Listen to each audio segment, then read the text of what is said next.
এটি ফোন কল আৰু তাৰ পাছত কাহিনী এয়া। দাদা নমস্কাৰ। আপুনি PWD কাম কৰে নেকি দাদা? কি ক'লে? কৰে? চাকৰি দিয়ে নেকি PWD? চাকৰি দিয়ে বোলো PWD? চাকৰি নিদিওঁ। কোনে কৈছে চাকৰি দিয়ে? কৈছে আপোনাৰ নাম্বাৰ এগেইনষ্ট এটা অভিযোগ আছিলে। মই ৰিপৰ্টাৰ চিৰঞ্জিত কলিতাই কৰিছিলোঁ চাংচাৰিৰ পৰা।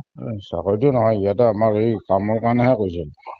কামৰ কাৰণে কৈছে, কিন্তু আপোনাৰ তাত দেখোন প্ৰায় ভালেখিনি পইচা আপোনাৰ একাউণ্টত দিছে। কিমান দিছে? 11,000। 11,000? আপোনাৰ আমাৰতো গুগল পে গোটেইখিনি আছে। 11,000 দিয়া নাই মোক। আপুনিতো সোনতৰা দাসক ভালকে জানে? হয়। সোনতৰা দাসক আপুনি কাম এটা দিম বুলি ক'লে, কাম এটা দিম বুলি কৈ আপুনি ID কাৰ্ডৰ 11,000 দিয়া নাই। একচুৱেলি পইচা দিছিল মাত্ৰ 4,000 টকা। আপোনাক 4,000 দিছিলে? 4,000 দিছিলে। 4,000টো উৎপলক মই ঘূৰাই দিব দিছোঁ। আপোনাক 5 তাৰিখে ঘূৰাই দিম বুলি কৈছে। উৎপল কোন আকৌ? 5 তাৰিখে ঘূৰাই দিব। মানে উৎপল কোন বোলো? উৎপল উৎপল আমাৰ কৰ্মচাৰীজন। পইচা কি কাৰণে লয় আকৌ আপোনালোকে? পইচাটো লোৱা নাই, কেতিয়া ধাৰে আনিছে। আপুনি দেখোন ক'লে 4,000 টকা এটা লোৱা বুলি। 4,000 টকা আনিছে, ধাৰে আনিছে। পইচাটো চাকৰি মই পইচা ক'ত ল'ব আজিকালি। আপুনি আকৌ ধাৰে কিয় লয় অফিচাৰ এজনে? মানে ঘূৰাই দিব, কিবা বিপদ হৈছে ঘূৰাই দিব আৰু বাছ ইমানে। কিয় বিপদৰ কথা হ'ব? আপুনি PWDত কাম কৰিম বুলি কৈছে, দুখীয়া মানুহটোৰ পৰা পইচাটো কিয় ল'ব আকৌ আপুনি? নহলে ঘূৰাই দিলেতো হৈ গ'ল আৰু। আপুনি ল'লে কিয়? ঘূৰাই দিব বুজি পালো, কিন্তু ল'লে কি কাৰণে? সেইটো তেখেতক সুধিব। মই তেখেতক বেয়া লৈছো, তেখেতক সুধি ল'ব। কাৰ পৰা লৈছে আপুনি? এতিয়া আহোঁ মূল ঘটনালৈ। এয়া কামৰূপৰ কমলপুৰৰ ৮ গাঁও নিবাসী সোণতৰা দাস আৰু কামাখ্যা দাস। সোণতৰাই কৰে কোম্পানীত কাম আৰু স্বামী কামাখ্যা দাসে কৰে দিন হাজিৰা। হঠাৎ যোৱা 10 ডিচেম্বৰত এটি ফোন আহিল সোণতৰাৰ মোবাইলত আৰু অতিকৈ দুখীয়া পৰিয়ালৰ স্বামী স্ত্ৰীক দেখুৱালে সেই ফোন কৰা ব্যক্তিজনে চাকৰি দিয়াৰ সপোন। চান্দমাৰীলৈ গৈ সোণতৰাই ব্যক্তিজনক দিলে ID কাৰ্ডৰ নামত কম্পিউটাৰ চাৰ্টিফিকেট বনাই দিয়াৰ নামত প্ৰায় 11,000 টকা। দিন বাগৰি আছে, পিছে চাকৰিৰহে খা খবৰ নাই। আশাত বন্দী সোণতৰা আৰু কামাখ্যা। অতি সহজ সৰল সোণতৰাই নিজৰ আপোন হাঁহ কুকুৰাকেইটি বিক্ৰী কৰি দিছিল ধন। PWDত চাহ দিয়া কামৰ সপোন দেখুৱাই দৰিদ্ৰজনক লুটিবলৈ ফন্দি পতা কোনে উৎপল। সোণতৰাৰ অভিযোগ শুনি সাংবাদিকে যোগাযোগ কৰা চাকৰিৰ সপোন দেখুওৱা উৎপল খুব ব্যস্ত। হেল্ল' দাদা নমস্কাৰ। ভালে আছে? আপুনি PWDত কাম কৰে নেকি? ক'ৰ পৰা কৈছে? মই চাংচাৰিৰ পৰা কৈছিলোঁ দাদা। চাংচাৰি। কওকচোন। আপুনি PWDত কাম কৰে দাদা?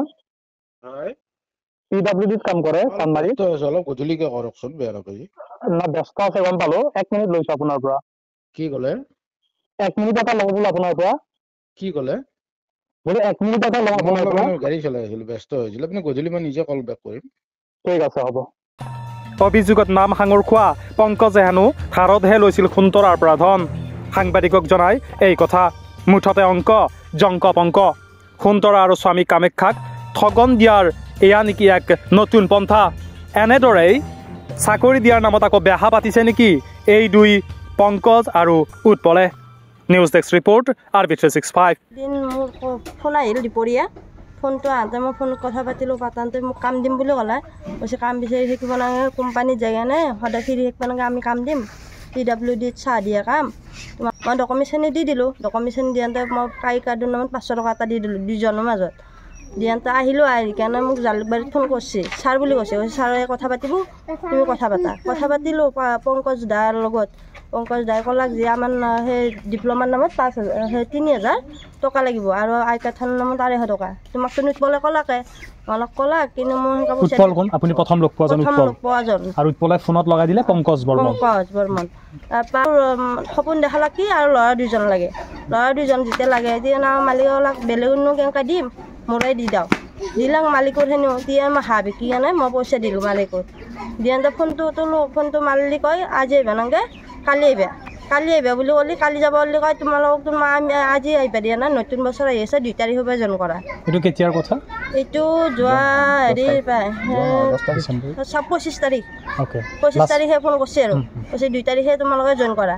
তাৰপৰা জইন কৰিব দি কেনে মোক শুক্ৰবাৰে ক'লাক কি তোমালোকে চাউল পইচাটো দিয়া আমি চাউল নাস্তাৰ নামত অৰ্ডাৰ দিম ঠিক আছে আমি যদি শুক্ৰবাৰে জইন কৰিব পাৰোঁ আমি চাউল নাস্তা পইচা শনিবাৰে আমি দি দিলোঁ পইচাটো ৰাতি 10:30 বজাত পইচাটো অনলাইন কৰি দিছোঁ দিয়ানতে তাৰ পৰা যাব অলপ যেতিয়া তেনে কৈছে তোমালোকক 2 তাৰিখৰ পৰা মাতিছোঁ জানুৱাৰী 2 তাৰিখ জানুৱাৰী 2 তাৰিখ তেনে মালিকৰ খং উঠি কেনে কৈছে যে আমি অফিচত দুৱাৰমুখলৈ যাওঁ দেচোন ক'ত কি হৈ আছে গেলোঁ আমি যাই কেনে ৰখি মানুহ 2জনে এনেকুৱা হৈছে আমাৰ 2জনক তাৰমানে সোমাই দিয়াটো দূৰে কথা দেখা দিবই টাইম নহ'ল আৰু মালিক কিমান পইচা দিলে 11,000 টকা দি দিলোঁ